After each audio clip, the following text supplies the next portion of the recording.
What's up, everybody? Thank you for checking out this Mother's Day episode of Chewin' the Rag. Before we begin, a couple quick shout outs. First and foremost, Serenity Landscaping Services and Property Management. Had to add that little tidbit on there. I always forget that, Serenity Landscaping and those guys over there, they're not just landscapers. They manage properties. I've seen them do a lot of anything from mowing a lawn to laying down hardwood. So I feel like I should do better with promoting the other side of that. But with that being said, you do have landscaping needs. That is their forte. That is their bread and butter. So what you're going to want to do is give them a call at 518-331-0774 and let them know that Chris from Chewin' the Rag sent you. Again, that's Serenity Landscaping Services and Property Management. And you're going to want to give them a call at 518-331-0774 for all of your landscaping needs. And then up next, another shout out to Rite. Rite deals with water and plumbing and drainage and everything in between. Really good, honest, hardworking business. Family owned, family operated. I can't say enough good things about either one of these guys. They help me out a lot. And if you have any needs, plumbing, landscaping, whatever it might be, I'm sure they could help you as well. For Rite, what you're going to want to do, same thing. Just give them a call, 518-649-0921, and let them know that Chris from Chewin' the Rag sent you. Again, that's 518-649-0921. Get it right with Rite. While you guys are here, be sure to like, rate, subscribe, follow on all your platforms. Spotify, Apple Music, Google Podcasts, Amazon Music, YouTube, any platform. Go to ChewinTheRag.com for all the available platforms. Check us out on TikTok, ChewinTheRagPod. Trying to grow that, trying to go live. If you've listened, you know that I've been harping on it. It's growing. It is working. So I do appreciate anybody that does go and check that out. It's mostly podcast clips, but I do post like old stand-up clips and just random things in between. Gaming clips from Pinchworm Gaming, which is the streaming channel on YouTube. That's Pinchworm Gaming.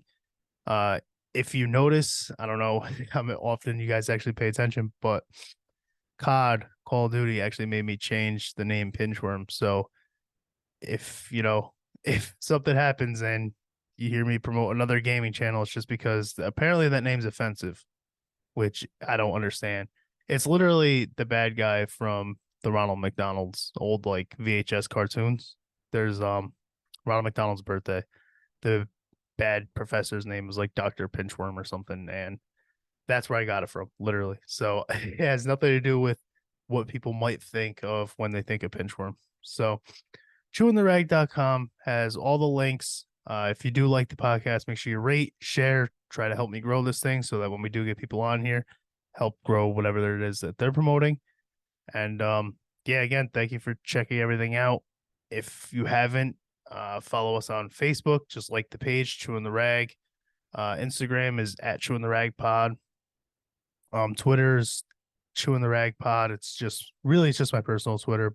Like I said, I don't really use Twitter for the podcast. I tried that before and it didn't really do anything. So it's just my personal Twitter, but I do post on there regarding the podcast a little bit. It's mostly for sports, being completely honest. YouTube, ChewinTheRag.com, all the links. Thank you guys.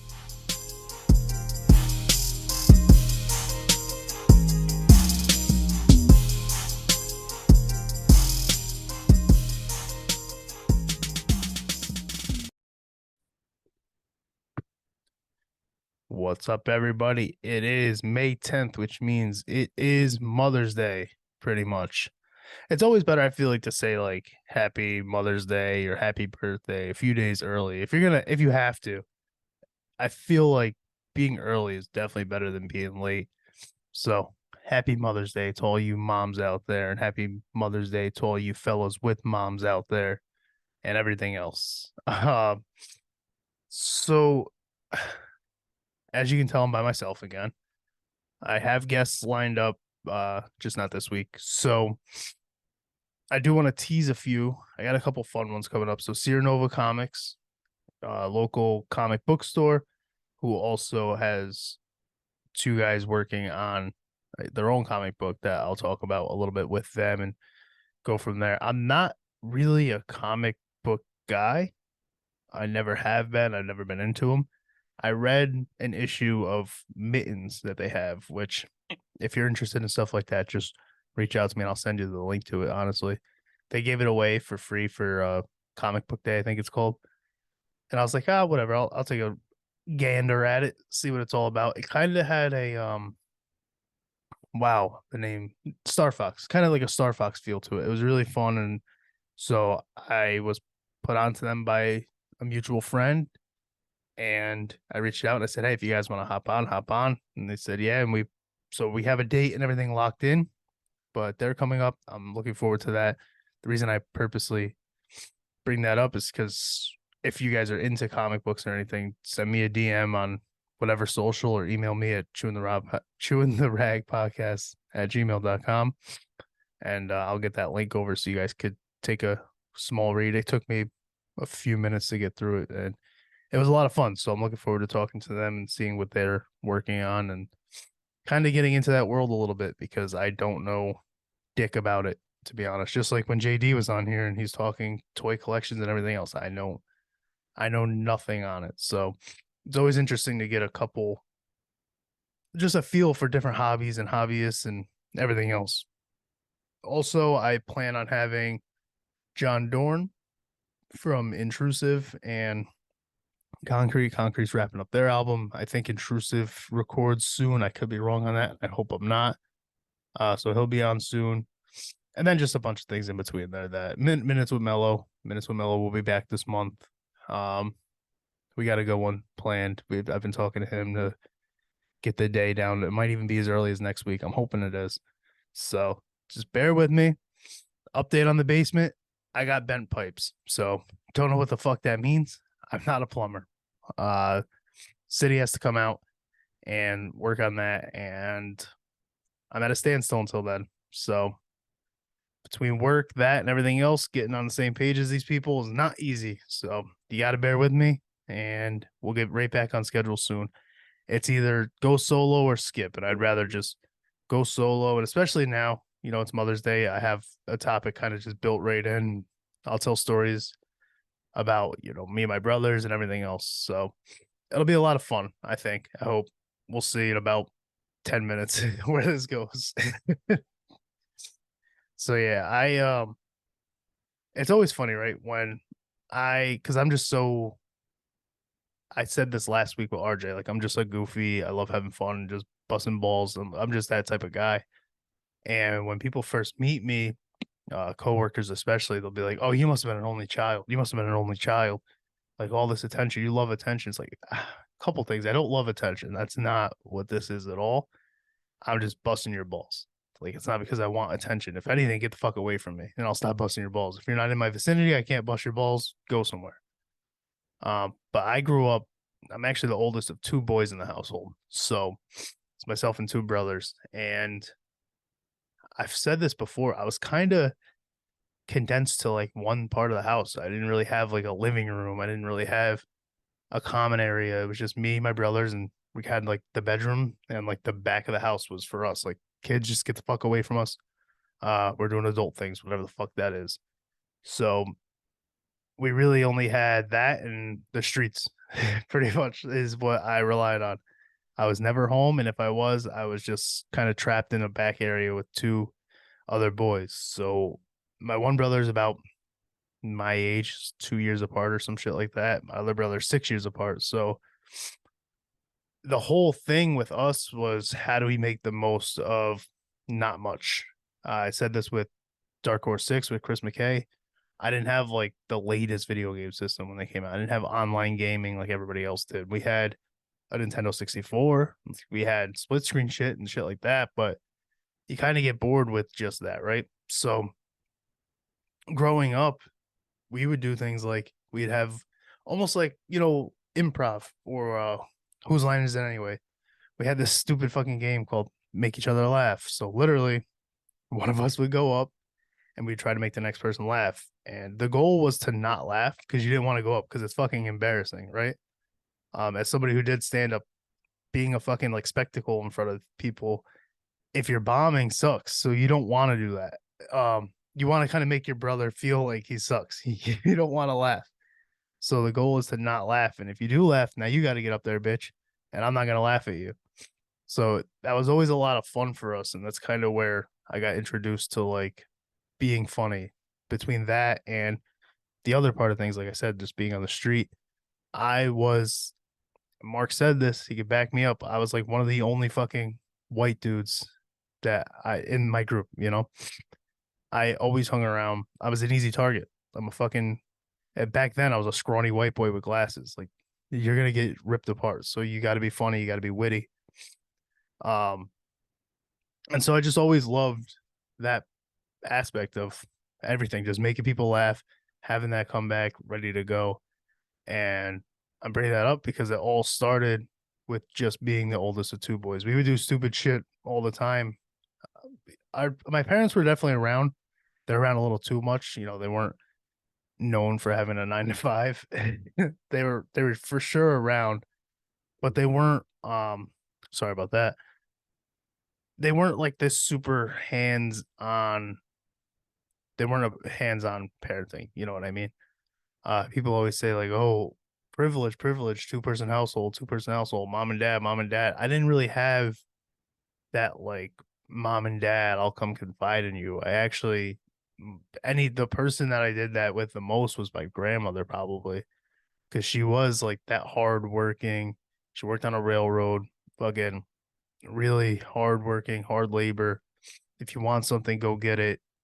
Work hard mentality. She instilled that in me more than anybody. So if I had to like confide in somebody, it was her. 'Cause my parents, they would tell you to work hard, but it was, oh, you got to support us. You better, we brought you life. You got to support us. Go get fucking rich and famous and make a lot of money and take care of your mom and dad. Like that was their, and obviously it's said with a joking tone, but like that was their definition of like telling you to go work hard, you know? Whereas my grandmother's like, go bust your ass, our family. Like she wanted you to work hard for the right reasons. And it was just a weird upbringing having that dynamic. So like Mother's Day, for example, I never really, I won't say I didn't care about it. Obviously, you know, she's my mom. I love my mom, but we didn't have that. I preferred to call my grandmother on Mother's Day and go sit with my grandmother and fucking watch her chain smoke 2 packs of cigarettes and drink her tea and fucking curse like a sailor. My grandmother was insane. So, like, when I think of Mother's Day, I think of Gram. I don't think of Ma. I think, you know, a quick call to Ma. How you doing? Blah, blah, blah. She wasn't really the type to like, let's go get lunch. She is kind of now, but back then she wasn't really interested in let's go get lunch or anything. So, but my grandmother, she was interested in, you know, let's go hit up a garage sale and go get some food and fucking. So I have more of that Mother's Day dynamic with her. And, you know, she's no longer here. But my wife, obviously, mother of my son, I get to celebrate Mother's Day with her. I really like May as a month now. My wife's birthday, Mother's Day, and our anniversary is all in May. So it kind of brings like the fun back to May, despite not having my grandmother here, who for Mother's Day specifically, like, that's who I look forward to the most. Anytime I would always try to do something around Mother's Day, you know, if I could like plan a tattoo or something, because she would always fucking tweak anytime I got one. I would get one and then go see her. And it was always like, I don't know, it was just a lot of fun to like do shit like that that I don't really have anymore. So to have, you know, my wife and everything else in May, it's a lot of fun again. It sounded like my voice just cracked. I'm not crying. I don't do that. I hide my feelings like a man. I remember it's fucking weird. The morning my grandmother passed, I was literally going, I think I might have talked about this, and if I did, I apologize. But for new listeners, maybe they haven't heard it. I was literally going to New York City the day my grandmother passed. I did go to New York City the day my grandmother passed. And I talked to her the day before. I was going to do comedy. And literally the day before, because she worked on the railroad, she's talking about like, you know, oh, the Amtrak, I could probably get you a train and maybe I'll go. Maybe I'll go. She actually really enjoyed going to those things, which is weird because I just kind of shit on her daughter the whole time. And her favorite jokes revolved around me shitting on her daughter. So I think maybe that's what it was. I remember one joke I used to tell was about how around Christmas time we always had real trees, despite not really coming from money, not having money. Definitely never went and cut down a fucking tree as a family. So it was always like, where these trees come from? And the first time I realized, I was probably like 8, and it was explained, or I kind of figured out that my mother and my aunt would fucking just speed up to Walmart, and the trees would be outside on display. They would just fucking chuck that shit in and go and just speed off. And I would talk about that. And I would talk about my mom finding like a receipt on the ground, and it would have, I don't know, like 24 pack of Pepsi, something like that. And she would go in, or she would have one of us go in, and we would grab the fucking 24 pack off the shelf and use the receipt and return it and get a couple bucks. So like I would tell those stories, and my grandmother, despite me just like putting out these fucking family thievery fucking stories, those were the ones that she liked the most. So it was just cool to have that with her. Where some people might be like, "Hey, maybe don't. Can you not talk about that? Like that's really embarrassing." My grandmother's like, "Tell it again." Fuck her. So the day before, I'm talking about going to New York City, doing this show, yada yada, and I'm literally talking to my grandmother about my wedding, which is coming up in a few months at the time.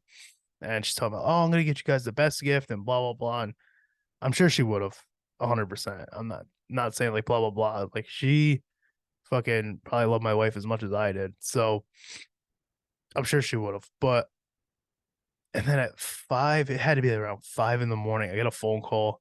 I think my wife actually got the phone call. She answers and she's like, "What?" And then she gives it to me.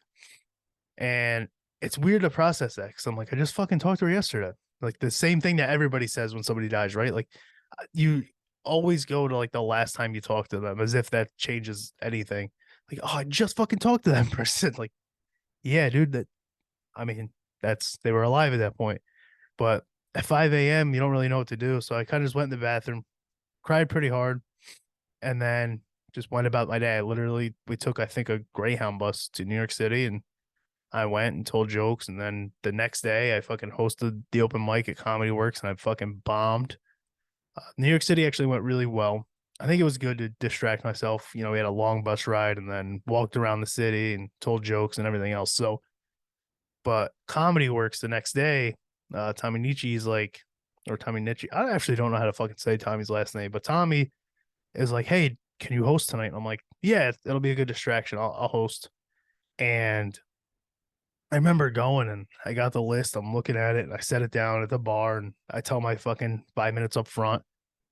And then I'm like, "You guys ready for your comedian?" And blanked, just went blank. I'm like, and you're on stage, and obviously it's mostly comics because it's an open mic, but there are still people, and they're all just staring at you, and you're just hoping for like a fucking hint of who's on, like who's up, and you're trying to remember. And then luckily it was Dan Guerin, who I should have known, because he always fucking tries to take like the first 3 spots so he can get in, do his job, and get out of there. And it was just weird because after that, I'm just like drawing blanks on everything. Like, I can't even tell jokes at that point. I'm just kind of calling up the next person. All right, and that was blah blah blah. Next up, we have blah blah blah.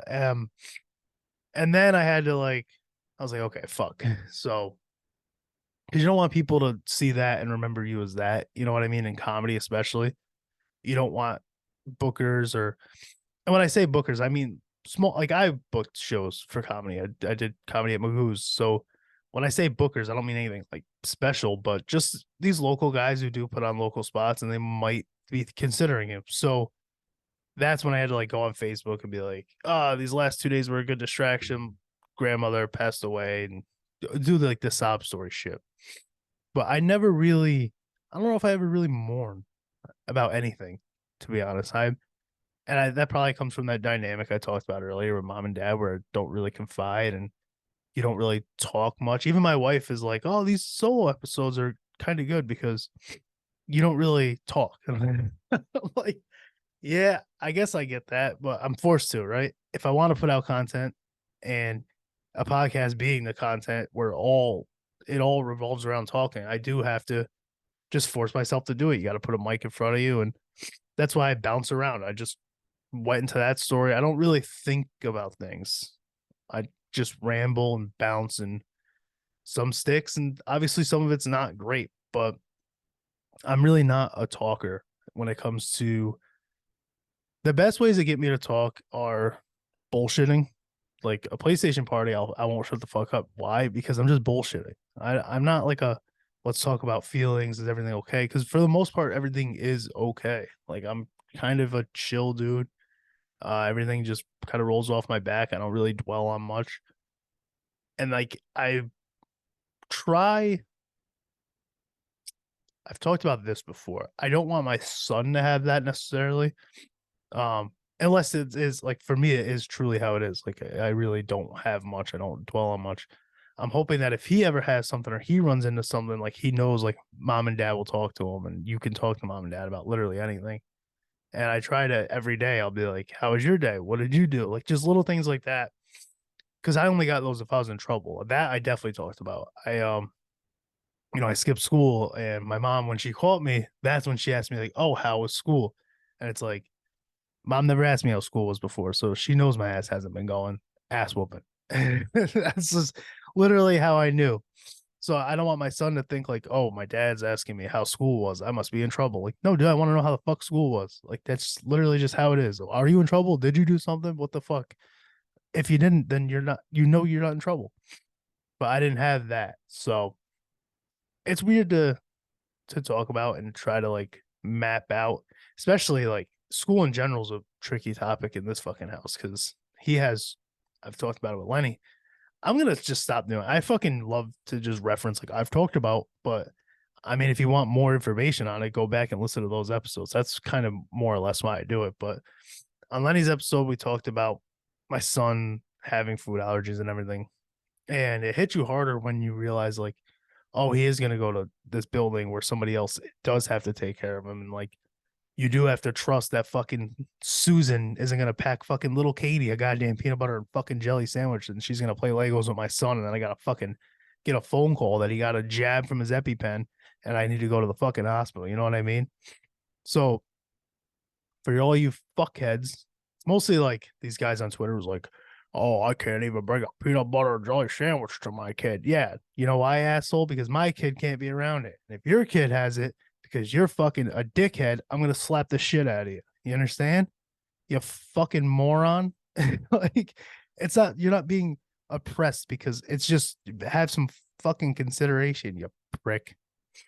I fucking I've had in so many like not really arguments because I don't fucking know these people and I don't care, but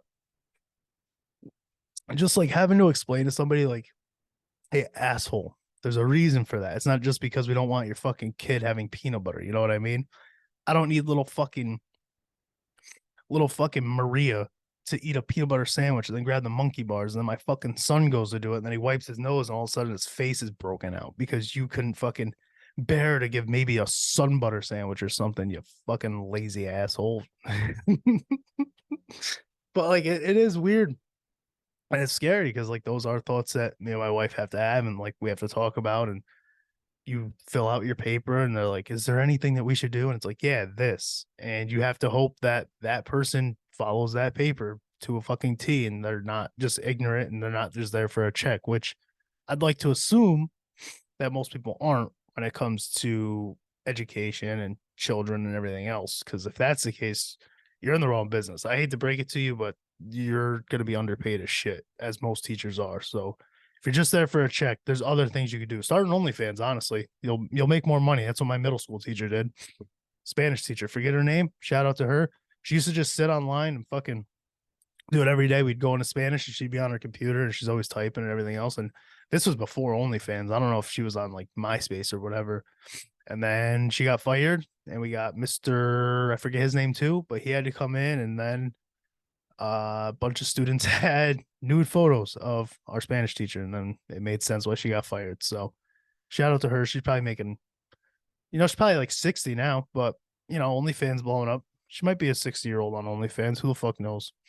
So if you're in it for money, go that route. Don't teach kids. You're gonna be underpaid. Oh, what the fuck am I even talking about right now? this is the only child thing that people are talking about with me because there's no reason I had to go into any of that at all. But is what it is, dude. Fucking back to my brothers, back to where we started with this whole thing. We're all this is a mess, but it's a fun mess. We're having fun. My youngest brother, I remember he probably had to be like 4 at the time, right? So I was around 10, Billy's around 7 or 8, and he had a rash, an inner thigh rash, which I don't know what the fuck he was doing to get an inner thigh rash so young, but he's like, "What do you guys use?" And fucking Billy told him, "Oh, we usually just put this on." It was fucking icy hot, and he slapped it on himself, dude. Instantly starts fucking screaming and running around. I was like, "Holy fuck, dude!" That's one of the funniest things you could do to a little fucking kid. It's so mean. It's so mean. Like having a fucking 3-year-old, I can't imagine doing like something that mean to a kid right now. But your younger brother, dude, I don't care what you say. That's one of the funniest things I've ever seen is how fast he reacted. It was like the aftershave scene in Home Alone, you know, with the fucking slap of the face, the iconic fucking picture. It was like that type of reaction where I was like, fuck, dude, that's melted into my brain. So fucking, my mom was fucking pissed. And like, dude, when my mom got pissed, she she never was like a yeller, you know. She always don't make me call your father in here. That's what it was. That was her big threat, and it worked because I really didn't want to fucking deal with him either, you know. But I remember one day where my aunt's kitchen and my mom was in the bathroom, and I'm just pummeling on my brother, the one that's a couple years younger than me. We're I'm not really hitting him hard. I'm just kind of hitting him. We're just fucking around.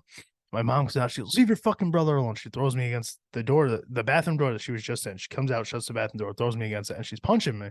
And it doesn't really hurt. I'm laughing.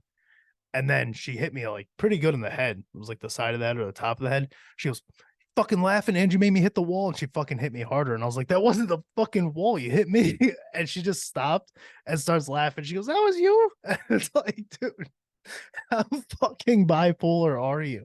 She literally, I mean, she blasted me in the head and then got mad because she thought she hit the wall and absolutely not. She just blasted me in the head again and then laughs because she fucked up. And it's like, what are we doing here? That's the dynamic that we need to be talking about is why I laugh at literally everything. When I'm in pain, just try to laugh it off. Something's bothering me, make a joke, laugh it off. And like you know where you get that from when that's literally how mom fucking reacted in a matter of 10 seconds. I remember I think I was in like in school suspension for something, probably like either threatening a fight or starting one or throwing paper at something, just stupid shit. And I started laughing, and the dude's like, "You know, that's what you have. You have a nervous laugh. You don't really think this is funny. You just don't know how to process it. So you have a nervous laugh." And that always stuck with me because he might be right. I fucking, I'll laugh at the worst things. I'll funeral laugh, wake laugh, car accident laugh. I mean, not at you. If you're in a car accident, I'm not gonna laugh at you.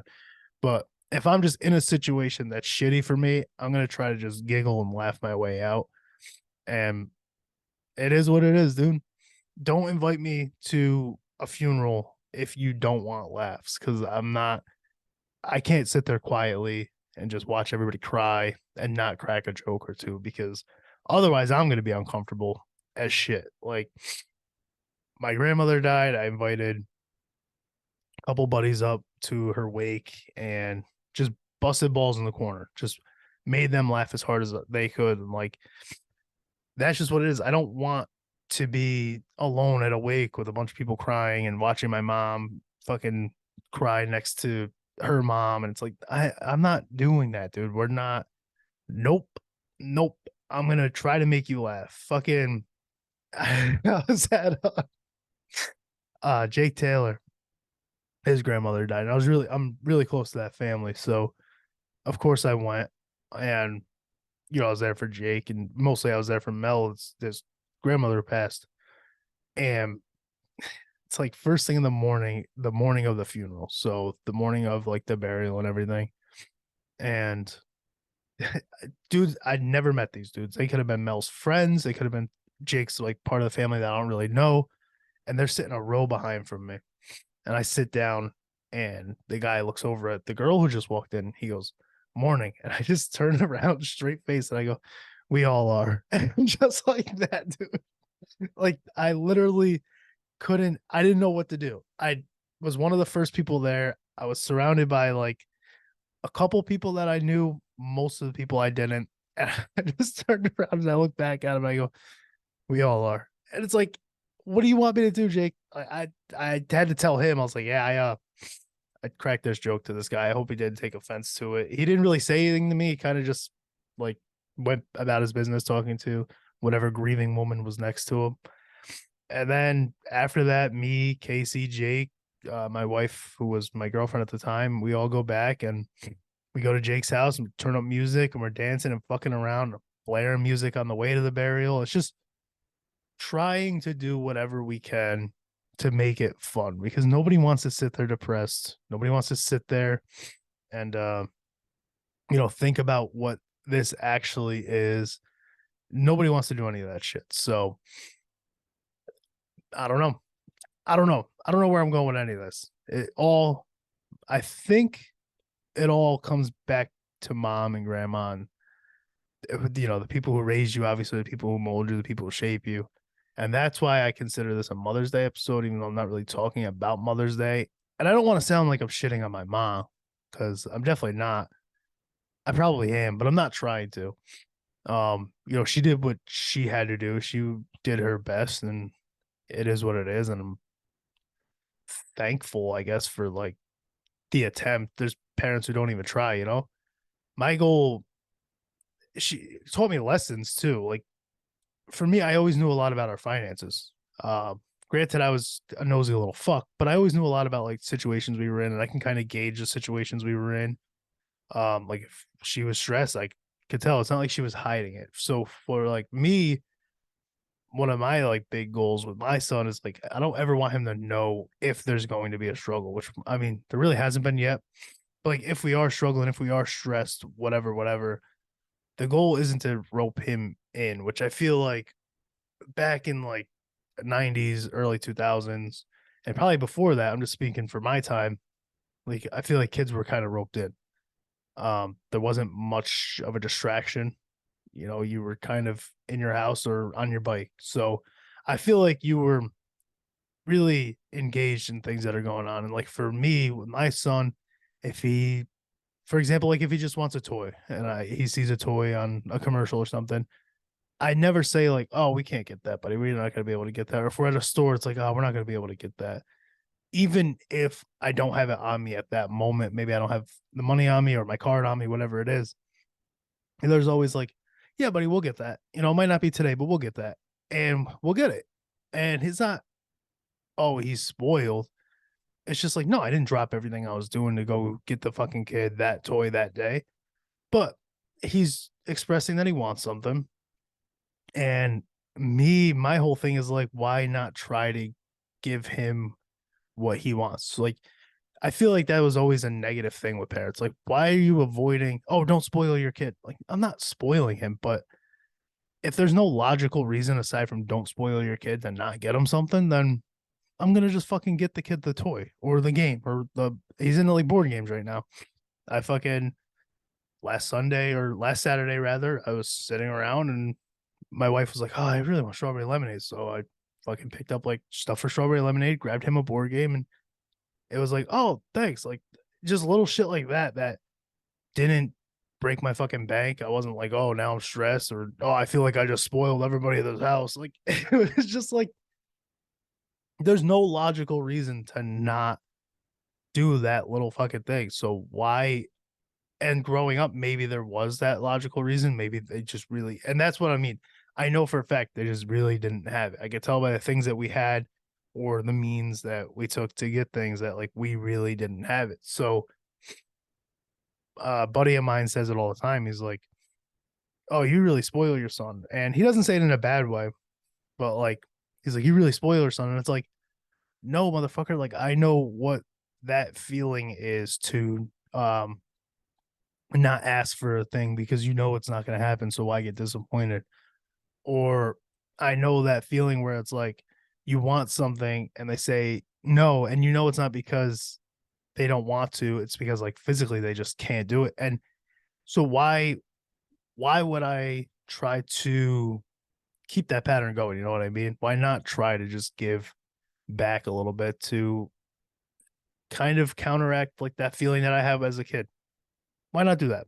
There's no logical reason to not do it. So, Theo, I'm glad you're not in here, and I'm glad even if you were, you wouldn't really understand what I'm talking about because your ass could rob me blind, motherfucker. Like, me and your mother will get robbed by you, dude. And it's a good thing. I don't see an issue with that. He's not going to be like one of those fucking uppity kids because of it. You raise that. That's something that you raise. I'm not raising that. In fact, I think I'm kind of raising a sarcastic like little me, which is insane. Um I do like little things to irritate my wife all the time. Not like actually, just like sing certain songs. There's like, and my son catches on that she's like, stop. And then he's like, oh, that's funny. Dad's laughing. I'm going to pile on it. It's like, all right, maybe I should, maybe I shouldn't do that too much. It's fun. It's fun for me and it's fun for her, but I don't want him to hear stop and like be like, oh, I'm getting a reaction. So, but there's a line. There's always a line. You can draw that line with kids. Kids aren't dumb. People like to think kids are dumb. Kids really aren't dumb. You give a kid a tablet, he figures it out pretty quick. He or she figures it out pretty fucking quick. They're not these dumb like animals. They're humans. You're molding a human. So you explain to them when it's right, when it's wrong, when this joke, if somebody says stop, you need to actually stop. And they listen to that. You talk to a kid like a kid, or like a fucking idiot, rather, not a kid. Talk to a kid like a fucking moron. That's when they're like, not really, they're not gonna get it because you're not. I never was big on like baby talk. I'll do a little bit of a voice with my son and everything. Obviously, he's a kid, or when he was a real baby, especially. But like, you can't do that all the time. You got to talk to these fucking kids. You got to talk to them like people, and that's how you raise decent fucking people. Problem is, a lot of people don't want to do that, and then they want to just say shit like kids these days. It's like, go fuck yourself. It's parents these days, you lazy prick. Stop throwing the fucking tablet in front of your kid with a box of cookies, and then you go and fuck off and do whatever and just be a parent. And that's something that my wife and I talked about, even with me and her, just like trying to be more hands on and better. And you live and you grow through it. But I don't know. I don't know. I'm just rambling. It's just how I feel. Even it probably sounds like, what do you do all day? Because I'm like, oh, follow the stream and then listen to the podcast, and I'm booking guests. And it's like, no, I really do this for like, if it's solo, especially 45 minutes at the most with a guest, a little over an hour. And I stream at night when my son's in bed. So like, if you do want to do something, you don't want to feel like, and I don't feel like this, but if you are somebody who feels like, you're going to put your hobbies or whatever you're doing aside, like there's always a way to do what you want and still be an active and good parent. And that just comes down to laziness. And that's something. So our minutes with Mello for this month, I'll just tease it since we're on the topic. We're actually going to be talking a lot about laziness, and not physical laziness, like laziness in like a craft or like something that you're supposedly really into, but the work isn't there and it doesn't show that you're into it. So I'm looking forward to that. I'm probably going to check out of here. This was fun for me personally. It's always fun to just like talk about like the upbringing a little bit. I know I didn't get too much into it. I called it a Mother's Day episode and then really talk about my mom. Like I said, I associate Mother's Day most with my grandmother and now my wife. So, Ma, if you do listen to this, I probably sound like an asshole. I'm not trying to, but for a fact everything I said was true. So get off me, B. You can't stop me. You can't stop. You can't silence me, dude. First Amendment, Ma. You can't silence me, dude. And to my brothers, I'll always be funnier than you, and you know it. I know it. That game that we used to play proved it. So, Harry Perry cucumber nipple, you feel me? And that's something that only you two will understand. But chewintherag.com, check it out. Like, follow, rate, subscribe. All the links are right in there. Let's up the Spotify numbers. YouTube numbers are going pretty steady. Let's up Spotify here. The TikTok, Chewin the Rag Podcast on TikTok or Chewin the Rag Pod. I should probably get that right before fucking saying it. You know what I mean? No, I was right. Chewin the Rag Podcast, no G, Chewin as always. And if you have any suggestions, want some stickers, I got a bunch of stickers still. If you have suggestions, you want stickers, I'll show you in the camera here. If you're on YouTube, bang right there. Just that golden black, baby, that real classy look. Send me an email. I don't know. This is the second time this episode I fucked up on the email. ChewinTheRagPodcast@gmail.com. Send questions over there for Minutes with Mello, especially. We have a lot of fun doing that, but I'll answer solo questions, or if I have a guest, I'll still answer those questions. I'll just bring them, make them a part of it. Or if it's something you only want me to answer, I'll answer solo. It doesn't matter to me. ChewinTheRagPodcast@gmail.com. Send any suggestions if you want some stickers, questions you might have, anything at all. Send it over there. And this is a lot of fun for me. I addressed it earlier. I don't talk much, so this little hour an episode, I have fun doing it, and I hope you guys are having fun. The numbers show that everybody's still here and everybody's having fun. Let's not keep it steady though. Let's keep it going. Share this thing if you like it. If you don't like it, I don't know why you're this far, because we're at the end of the episode, so go fuck yourself. Deuces.